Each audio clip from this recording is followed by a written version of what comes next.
Acts 7, verse 21 through 25.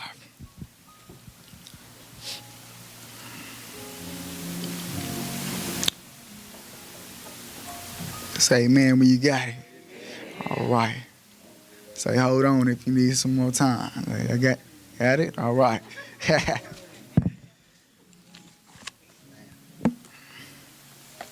And then after that, I'm going to jump to Exodus 2:11. You guys don't have to turn there. I can just read it from here. It says, when he was placed outside, Pharaoh's daughter took him in and brought him up as her own son.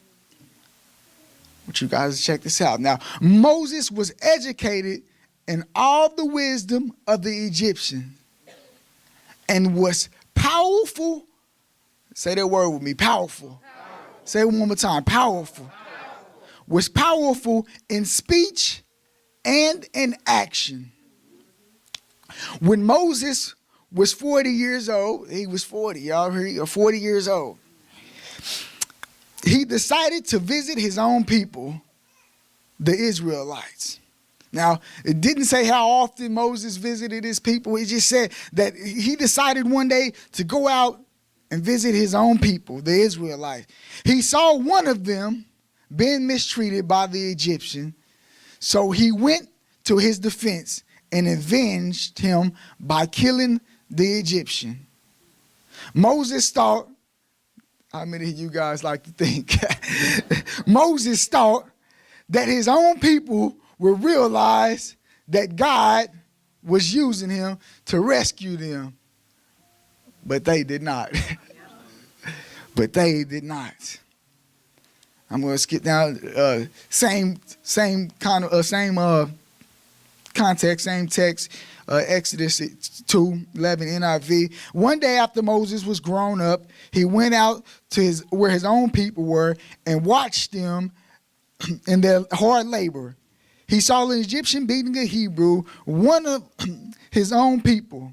Looking this way and that way, seeing no one, he killed the Egyptian and hid him in the sand. The next day, he went out and saw two Hebrews fighting. He asked the one in the wrong, "Why are you hitting your fellow Hebrew?" The man said, "Who made you judge over us?" One version said, "Who made you king over us?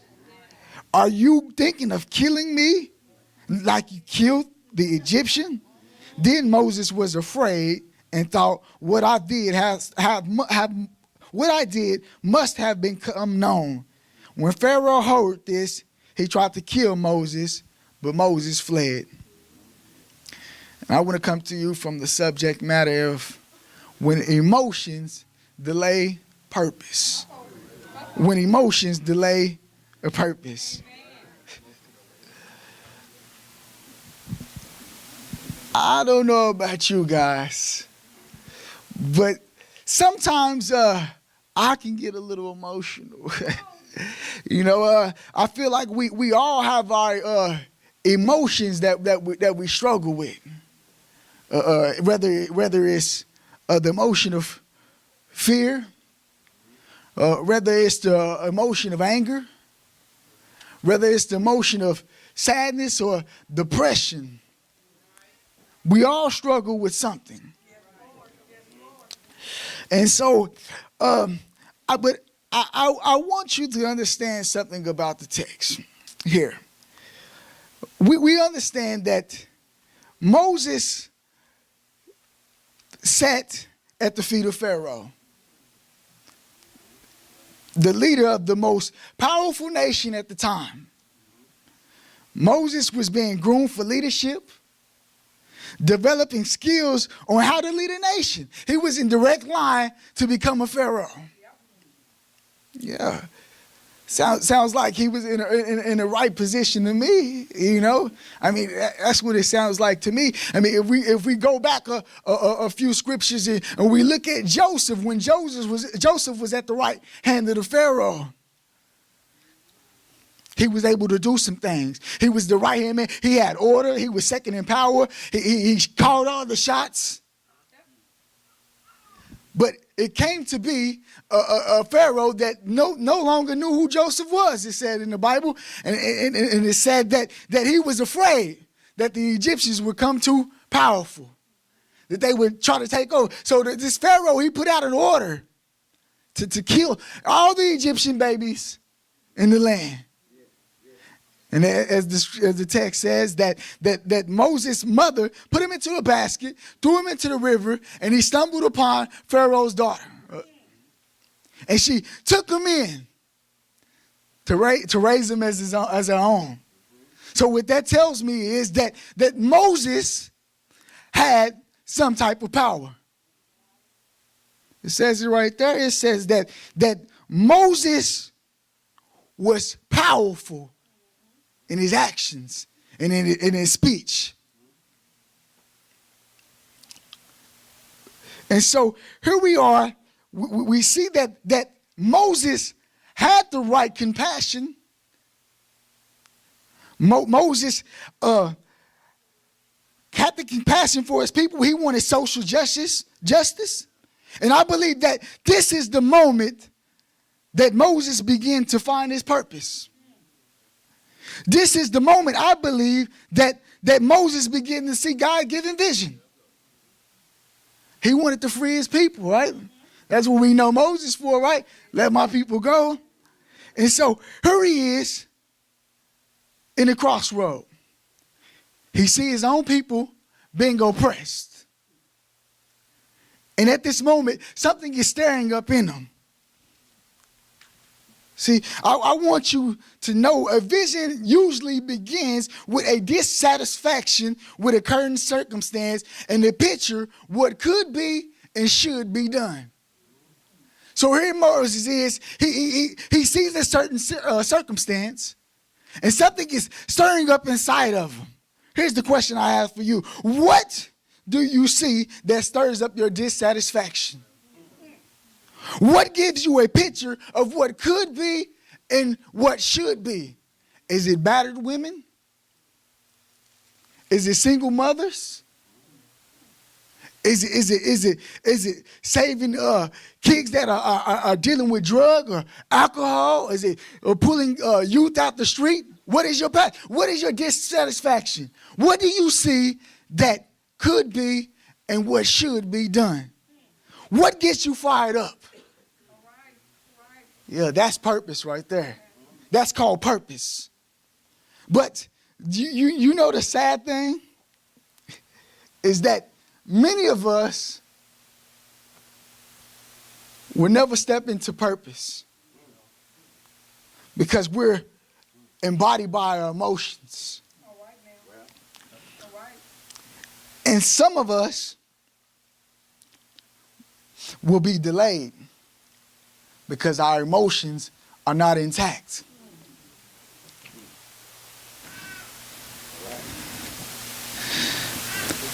See, we understand that all the great things about Moses, that Moses was a great leader, but he also had some pretty significant problems. Moses lacked emotional maturity, spiritual maturity, and wisdom. And when you lack these qualities, you jump into purpose prematurely. And when you lack these qualities and you jump into your purpose prematurely, it causes failure. And when you fail, you flee from God's purpose. See, some of us think that God is the problem, but it sounds like we have an emotional problem. We have a spiritual problem. See, Moses thought that he can do it by himself. He had the right heart, but the wrong reaction. And so today, I just want to give you guys a few points. Just a few little pointers on what you can do to help keep your emotions intact and step into your purpose, right? Amen. Some of us may be old. Some of us may be young. But that doesn't matter. God can call you at 40 Or he can call you at 80 like he did Moses in the desert, right? Moses was 80 years old when God said, go back and free your people. So no matter how young or how old, God can still use you. So they don't think because you're reaching that age, and God can use you. He used Abraham and Sarah at old age. He can use anybody, right? So just a few things I want to talk to you about. In Acts 7:22, we understand that Moses was taught of the Egyptians and was powerful in his speech and in his action. I want to give you this point right here. Rely on your power over your emotions. Rely on your power over your emotions. I got to reading this text and I was thinking about it and I was like, oh my goodness. Moses allowed his anger to blind him from the power which he had. We understand that he was in direct line of Pharaoh. He was Pharaoh's daughter's son. All Moses had to do was speak to the situation. All Moses had to do was say, stop. He had power over the soldier. He was greater than the soldier. In 1 John 4:4 in the New Living Translation, it says, but you belong to God, my dear children. You have already won the victory over those people because the spirit who lives in you is greater than the spirit who lives in the world. We understand that Moses had already had greater authority. But instead, he thought that he could use his emotions over his power. This is critical because from a worldly perspective, Moses was primed and ready for worldly leadership. He was able to take matters into his own hand. He received the best education. He was physically fit and in shape like myself. And yeah, he was. He had the most powerful mentors. Yet, he was not emotionally ready for what God had in mind. Because of that, his immaturity delayed purpose, and Moses acted out of emotion instead of power. See, this is what I need you to understand, that an emotional response adds problems when dealing with problems. Don't create another problem. So what Moses did, instead of helping the problem, he helped create a problem. How many of y'all have created problems trying to do God's work? How many of you have created a problem by acting out of your emotions, acting out of anger, acting out of fear, acting out of depression? God said, I'm trying to take you somewhere, but if he gave it to you, oh my, some of you wouldn't be able to handle it. You'll mess it all up. I'll tell you a quick story. And so I remember about 3 years ago, I told my wife, man, I said, you know what, baby, I'm gonna start me a church. I said, oh yeah. I said, man, I have a passion because, before I got into Christ and all that stuff, man, I was really heavily involved in the streets. And so I said, Lord, I want to go back and I want to touch elbows with the roughest, toughest gangsters in town, and I want to bring them to Christ. I said, God, I want to open up a church in the roughest part of town. And I was like, man, I had the plans laid out, man. I wrote everything down and all of that stuff, man. I said, it's about to happen. Yeah. I was ready. So I thought, So I thought. But here I am 3 years later, and I say, I'm touching at elbows with the roughest, toughest criminals in Tulsa, Oklahoma. Because I had that opportunity to be a detention officer down at the David L. Moss. And so here I am in the midst of a jail with gangsters, with rapists, with child molesters, everything. And here I am thought that I was ready to do God's work. And if I would have acted out of emotions instead of going through the process, see, a lot of us like to skip the process. See, Moses was here in the process, but he had the, like I said, he had the right heart, but he had the wrong reaction.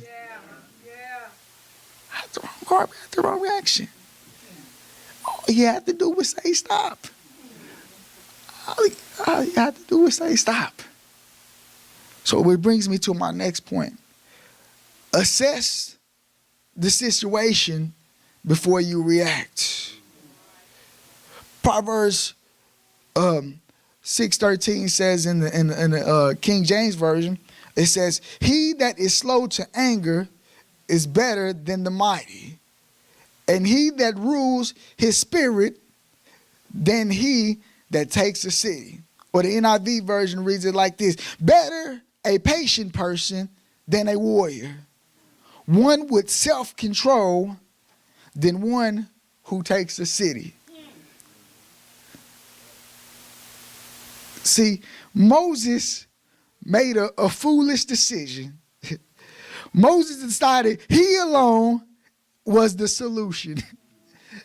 Here he is. The best plan he could come up with, the best plan that he could accomplish was he killed one soldier, he rescued 0 slaves.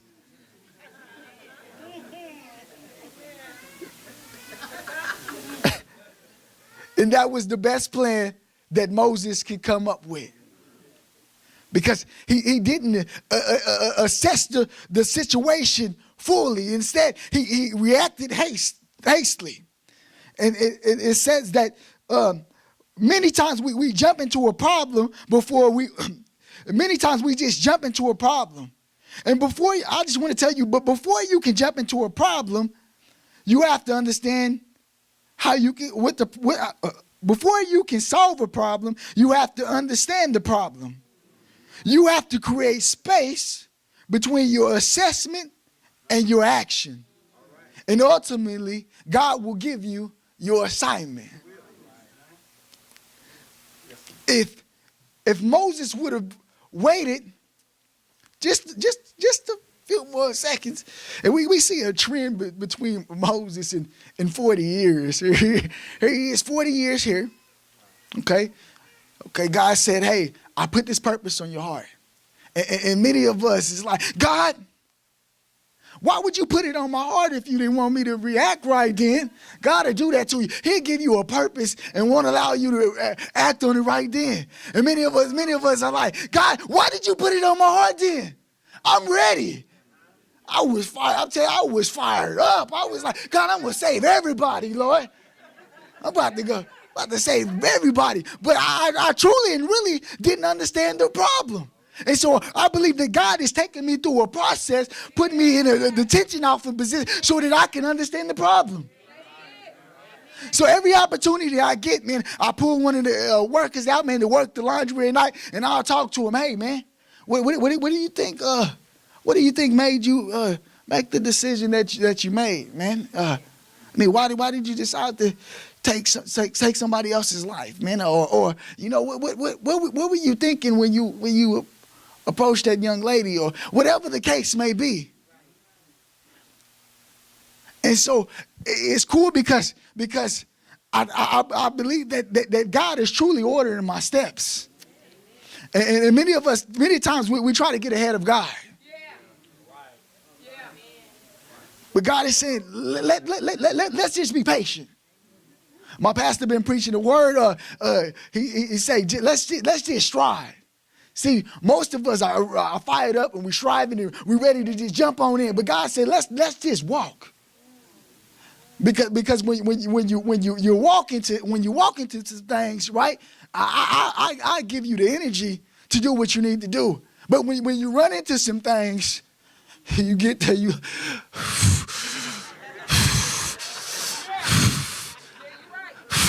Many of us are like that. We're running into some stuff. God is saying, hold on. Let's just walk into some things. Ooh, that little run got me. I said I thought I was in shape. See, we quit lying in church. No, but we see that Moses had a good desires for justice and freedom. You know, God actually wanted. We discovered that God actually wanted to use Moses. God actually wanted to help Moses fulfill this purpose. I'm telling you right now, God wants to fulfill your purpose. God giving you the purpose. That means God is going to fulfill the purpose, but you have to do it in God's timing. What's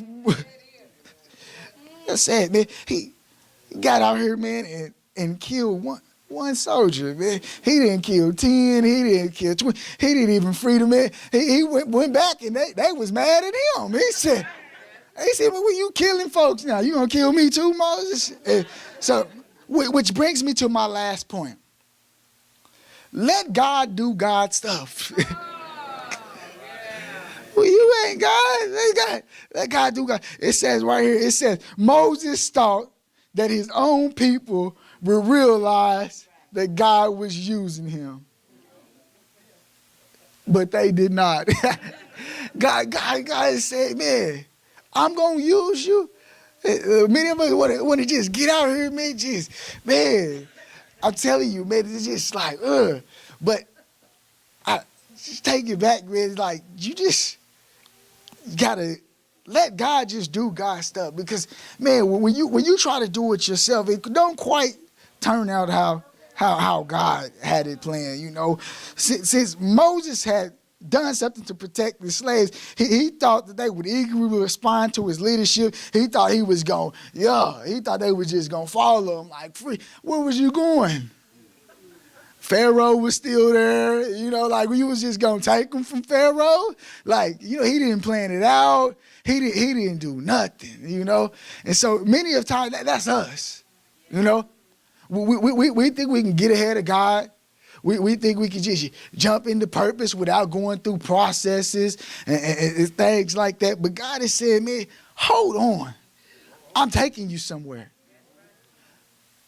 And because Moses decided to play God, he had to wait another 40 years. It would be another 40 years before God approached him in a burning bush.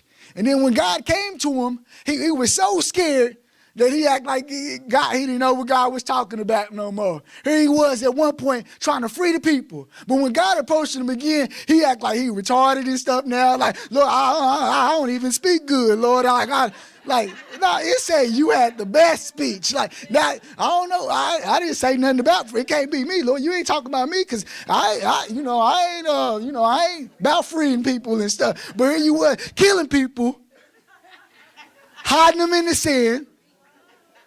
But all of a sudden, now you don't know what God's talking about. That's what jumping ahead of God. Because now we feel like we're not good enough. You feel like you're inadequate. But if you would have allowed God to develop you through the process, when God came to you and said, hey, it's time,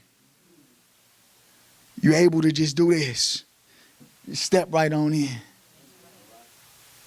Just step right on in.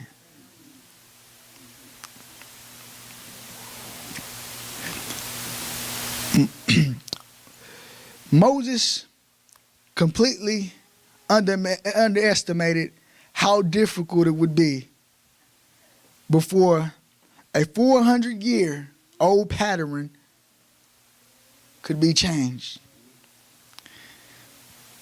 You can easily think of times you were completely miscalculated and how difficult it could be. Many of us have miscalculated a lot of things. And we thought we heard from God, but it was really emotions.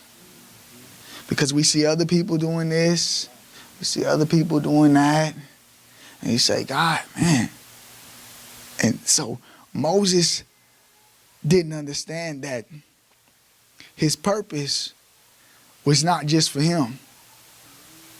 See, what you have to understand that your purpose is tied to more than just you. Here I would have been jumping into something without going through a process and not allowing God's hand to be on it. And I would have jacked it all up. And because of Moses' emotions and because of his anger and because he acted out of anger and emotion, the people that he was supposed to be saving had to suffer another 40 years. Who's suffering because your emotions are getting in the way? Who's suffering because you're delaying your purpose? Because your purpose isn't just for you. It may be, you never know who's watching. Moses, they said that he looked this way and that way to see if anybody was watching. And when you put this title, of a Christian, a Christ follower on your back, you'll be surprised how many people are watching you. And because he acted out of emotion, because many of us do that, man. I don't know about you, but if I acted out of my emotions all the time, I would have been a few slap bosses.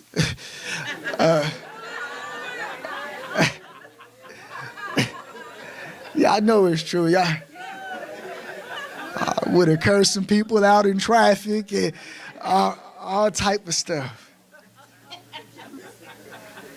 God is saying, hold on.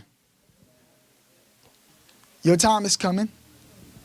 No matter if you're 12, 15, 16, 18, you're 80, 89 years old. The thing about purpose is that it's always evolving. You see, just when you would think you arrived in your purpose, God will expand it some more. God will open up a new door. God said it's levels to this thing, man. So, just want to say, man, just take your time. Let's learn to get our emotions in check. Because the thing about emotions is that, emotions are tied to the flesh man and not the spiritual man. And we're greater than he that is in the world. We already have the victory. There's no rush because we have God on our side.